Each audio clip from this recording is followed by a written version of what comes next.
Allah'ımız осы уақытта бізге дұға етті. Ұрпақтарымыздың қарны тоқ болса екен. Міне Алла Тағала қараңыздар, барлық нәрсені беріп қойды. Біз бүкіл әлемде де осылай деп ойлаймыз ғой. Мен өзім шет елдерде көрдік қой. Солармен бірге оқыдым. Сонда мен Сомалидің жігітімен оқыған уақытта былай дейді, Сомалидің жігіті. Сендер қандай бақытты жандансыңдар дейді. Тоқшылық. Сендер жәннатта өмір сүріп жатсыңдар ғой дейді маған. Қараңыз, бір жапырақты Сомали деген 20 жылдан бері соғыс болып жатқан жер ғой өзі. Бай мемлекет. Бір жапырақ нан жесе кейде қуанып қалатын едік дейді. Сол заманда әлі де басқа мемлекеттерде болып жатыр. Алла не деп жатыр? Біз сендерді аштықпенен сынаймыз дейді. Аштық деген сөзін тағы да түсіндіріп келсек, бұл тек қана аш жүру емес екен. Адамның тапқан табысы азайып кету дейді.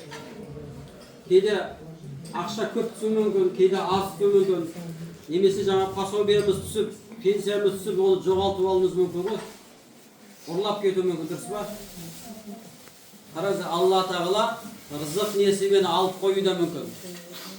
Міне уәлжу аштықпенен сынаймыз деген. Уанақысы минал амуал уәл анфуси.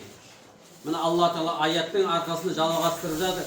Тапқан табыстарыңды азайтып сынаймыз дейді. Аштық бір бөлек, тапқан табыс бір бөлек. Тапқан табысқа не жатады? Мына диқандардың еңбегіне жатады. Сонда ақшаны салады, пәленбай гектарға егін егеді, бір уақытта егін шықпай қалады. Қараңыздар, енді табысы азайып қалды ғой.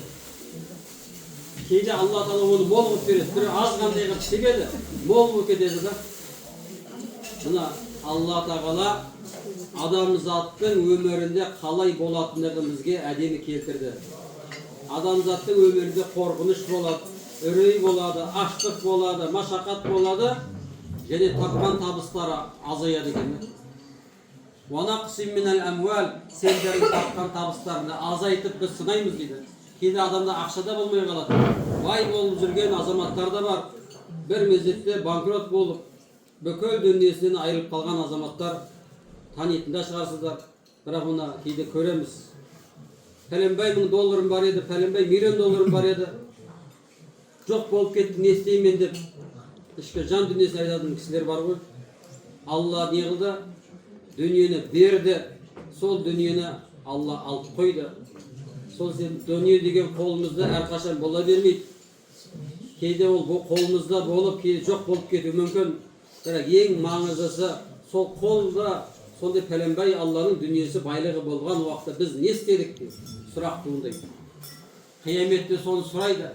Ей пендем, саған рызық бердім, несібе бердім, байлық бердім, пәленбай мың ақша бердім, не істедің деп сұрақ қойған уақытта, анау тапқан табысымызға сандығына салып жинай беретін азаматтар жауап бере алмай қалады екен. О, Аллам сенің берген байлығымды қалдыма, сандығыма салдым деп айта алмайды ғой. Сол себептен де мынау мұсылман қоғамы, біздің қазақ ата-бабаларымыз дәстүрінде қалыптасып кеткен нәрсе, ағайын туысқа, мұқтаж болған жақын жандарға қарайласып жүрген. Өйткені ертең Алланың алдында есеп берем деген сияқты ой болған. Мына Алла Тағала осы аятта біз сендерді сынаймыз дейді. Бұл байлықта сынақ екен, кедей болғанда ол да бір сынақ екен. Кедей деген не істейміз? Негізі жаман деп көреміз ғой енді. Бірақ қарап тұрсаң бір ұйқы тыныш екен, уайым қайғы жоқ. Ақшасы бар адам уайымы көп болады екен. Ол ақшаны қайда салам, ол ақшаны қалай көбейтем, ол ертең ұрлап кетпесе кім кепіл, ол ақшаны қайда сақтайым дейді. Қараңыздар, әр нәрсе Алла Тағала өз есеппен жаратып қойған екен. Міне айтып жатқанымыз, құрметті жамағат, Алланың кәлемі, Құран кәрімнің аяттары, өміріміздің барлығы сынақ, емтихан. Ертең Алланың алдында есеп береміз. Мына енді қараңыздар, соңғы сөзінде «Уанақсим минал амуали уәл анфуси уәт тамарат» жеміс жидектерді азайтамыз деп жатыр. Кейде мысалы қараңыз, шетелде жоқ жеміс жидектерді Аллаға шүкір бізге жеткізіп қойды Алла.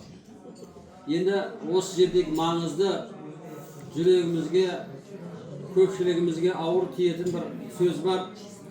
Адамдардың жандарын алып сынаймыз дейді. Яғни ғалымдарымыздың түсіндірмелерінде сендердің жақсы көрген адамдарыңды аламыз дейді Алла Тағала. Айтамыз ғой, біздің көп аталарымыз, әжелеріміз айтады. Жақсы адам болғаннан кейін Алла Тағала алып кетті ғой деп айтып жатады. Жақсы көрген адамымызды Алла Тағала бұл өмірден алып, бізді не істейді екен деп сынайды.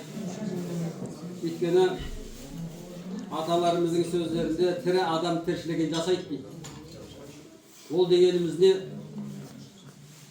Адам баласы бұл өмірден жақынын айырылып, қоштасқанымен сонымен өмір бітіп қалмайды деген сөз екен. Әлбетте жүрекке ауыр.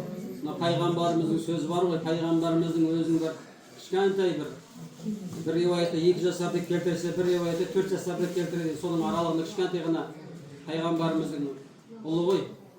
Сол уақытта Алла оны алып сынаған уақытта пайғамбарымызға ең бір қатты ауыр сынақ болады, емтихан болады. Қатты сынақ. Сонда пайғамбарымыздың бір сөзі бар. Жүректер қайғырады дейді. Көзден жастар шығады. Тек қана біз Алла Тағала разы болатын сөздерді ғана айтамыз дейді. Мына жаңағы апамыз Алла Тағала мейіріміне, рахымына бөлесін. Алла Тағала жәннат қылсын. Баршамызды мейіріміне, рахымына бөлесін. Мына осында дастарханға ниет етіп келгендеріңізге Алла сауаптарын жазсын. Баршаларыңыздың тілектеріңіз қабыл болсын. Мына аяттың соңында сондай қиыншылықтарға сабыр еткен адамдарға қуанышты хабар жеткіз дейді. Сондай өміріміздегі болып жатқан қиыншылықтарға, машақаттарға сабыр етіп жатсақ, Құдай қаласа арты жақсылықпен толы болады екен.